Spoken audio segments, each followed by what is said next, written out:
अस्सलाम वालेकुम इस्लाम भाइयों, आप सभी को पता है कि फ़िलिस्तीन और इजराइल के बीच जो विवाद चल रहा है वो किस लिए चल रहा है और क्यों चल रहा है, सबको इस वीडियो में क्लियर करने वाला हूँ। और कौन कौन सी कंट्री इसका साथ दे रही है, सब कुछ इस वीडियो में क्लियर होने वाला है। प्लीज वीडियो एंड तक जरूर देखें। चलिए स्टार्ट करते हैं। जल्दी से बता देते हैं कि कैसे दो धड़ों में ये जो युद्ध के हालात बने, इससे दो धड़ों में दुनिया बंटती नजर आ रही है। कौन किसके साथ है ये जानना भी बहुत जरूरी है।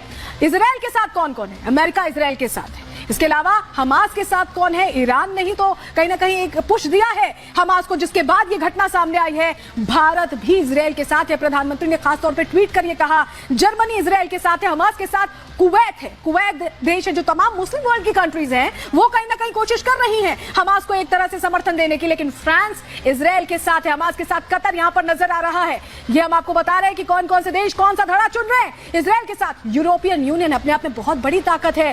तुर्की है, हमास के साथ है। मुस्लिम वर्ल्ड की कंट्रीज कहीं ना कहीं हमास का समर्थन कर रही हैं। और पाकिस्तान हमेशा ही आतंक को सपोर्ट करता रहा है, यहां भी वही कर रहा है, हमास के साथ है। लेकिन कनाडा ने यह साफ कर दिया है कि वो इजराइल के साथ है। ब्रिटेन, वो तमाम ताकतवर देश अगर हम कहें, मुस्लिम कंट्रीज को अगर छोड़ दें, तमाम जो है यहां पर खाड़ी देशों की कंट्रीज है। यमन हमास के साथ है, लेकिन यहां पर जापान भी इजराइल के साथ खड़ा नजर आ रहा है।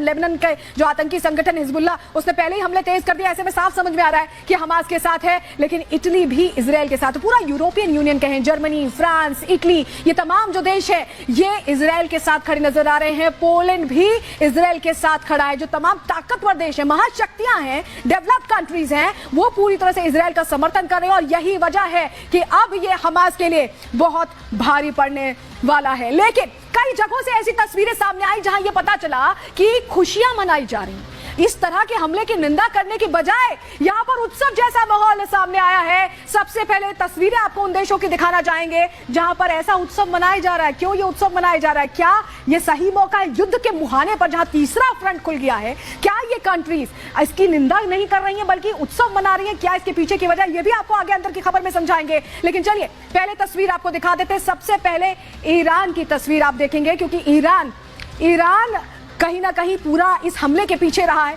हमास का साथ देने की कोशिश करता रहा है। लेकिन पहले आपको सुनवा देते, वो तस्वीर हम आपको दिखाएंगे, लेकिन चलिए पहले आपको सुनवा देते कि पाकिस्तान के लोग कैसा रिएक्शन दे रहे हैं। पाकिस्तान समर्थन कर रहा है, आधिकारिक बयान आ चुका, लोगों का भी रिएक्शन, आम लोगों का रिएक्शन सुन लीजिए। हमने इसराइल को तस्लीम ही नहीं किया। अच्छा। हम इसलिए तस्लीम नहीं करते कि इसराइल मुसलमानों पे जुल्म कर रहा है, ठीक है ना। ये जुल्म को रोकना चाहिए। जब तुम मुसलमान ही मुसलमानों पे जुल्म करोगे तो फिर जाहिर बात है मुसलमानों ने भी मुसलमानों के अलावा उठाना है। किसने उठाना है? और इसराइल अभी देखो, सऊदीया, ये दूसरे तीसरे मुल्क इसराइल के साथ बैठ के बातचीत कर रहे हैं, उसको तस्लीम भी कर ले। जबकि ये नहीं होनी चाहिए। सबसे पहले उनको इसराइल से बात करनी चाहिए, यार ये जो आप इस फलस्तीन पे जुल्म कर रहे हो, इस जुल्म को बंद करो, फिर आप हमसे बैठ के बात करो। और चलिए अब आपको हमने बताया था कि कैसे अलग अलग देशों में जश्न मनाए जा रहे हैं। ईरान की सबसे पहले बात करना बहुत जरूरी है। जो तस्वीर आप देख रहे हैं, हमास का समर्थन ईरान ने किया है। और यही वजह है कि जो पूरे हथियार मुहैया कराए हैं, अंदर खाने से जानकारी मिल रही है कि ईरान की तरफ से ही दिए गए हैं। और यहाँ पर जश्न की तस्वीरें आप देखिए, ये जश्न मन रहा है। लंदन की भी आपको तस्वीरें दिखा रहे। ब्रिटेन ने साफ कर दिया है कि वो इजराइल के साथ खड़ा है। लेकिन लंदन में जो फिलिस्तीनी रहते हैं, फिलिस्तीनी, उन्होंने यहाँ पर जश्न मनाए हैं। और लेबनान की तस्वीरें, जो कि इस हमले में शामिल हो गया, हिजबुल्लाह के जो आतंकी संगठन है वो भी हमला कर रहा है, वो भी यहाँ पर जश्न मनाते नजर आ रहे हैं। ये तस्वीरें बता रही हैं कि कैसे इस मौके को भी लोग बुलाने से नहीं चूक रहे हैं। तो ये वो तस्वीरें हमने आपको दिखाई। और अब आपको हम वो जानकारी देते हैं जो आपके लिए बहुत जरूरी है जानना। इजराइल झुकने नहीं वाला है। इजराइल ने मैसेज क्लियर किया है और इसको लेकर तैयारी भी पुख्ता है। क्यों हम कह रहे हैं, जरा देखिए, ये आपको जो हम ग्राफिक्स दिखा रहे हैं, इसके जरिए आप देखेंगे तो आप बेहतर तरीके से समझ पाएंगे। क्योंकि इजराइल तमाम जो मुस्लिम देश हैं उनसे घिरा हुआ है, यहूदियों का यह देश है।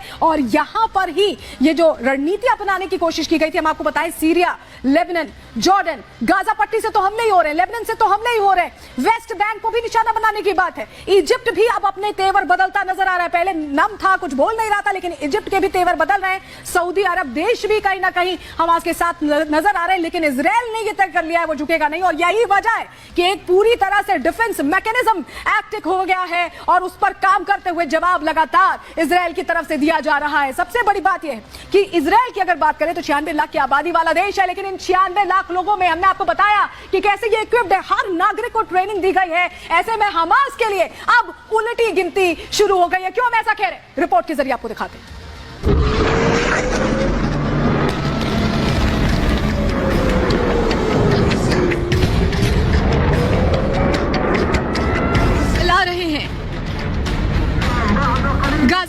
ऐसी तबाही मची है जिसके बारे में हमास ने सोचा भी नहीं होगा।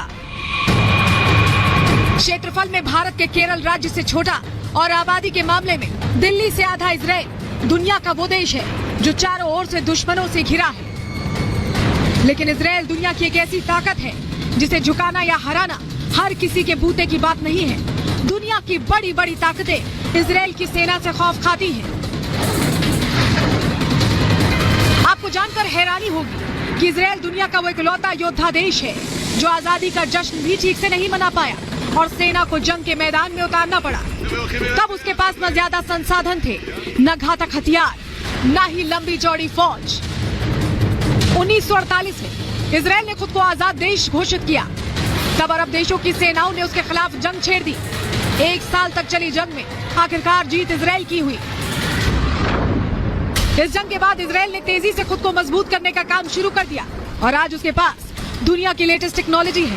कई ऐसे घातक हथियार हैं जिनसे महाशक्तियां भी खौफ खाती हैं। सेना का एक ऐसा बेड़ा है जो ताकतवर से ताकतवर दुश्मनों को नाको चने चबवा दे। इजराइल के पास बेहद मजबूत एयर डिफेंस सिस्टम है जिसके बूते वो हर साल होने वाले कई हमलों को नाकाम करता आ रहा है। महाघातक फाइटर जेट का मजबूत बेड़ा है जो किसी भी दुश्मन के ठिकाने को पल भर में तबाह कर सकता है। परमाणु हथियारों का बड़ा जखीरा है जो दुनिया में महातबाही लाने के लिए काफी है।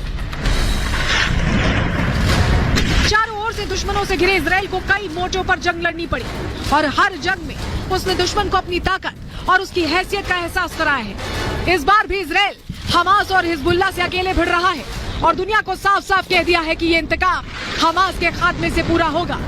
बता दिया है कि हमास के दिन अब खत्म हो चुके हैं।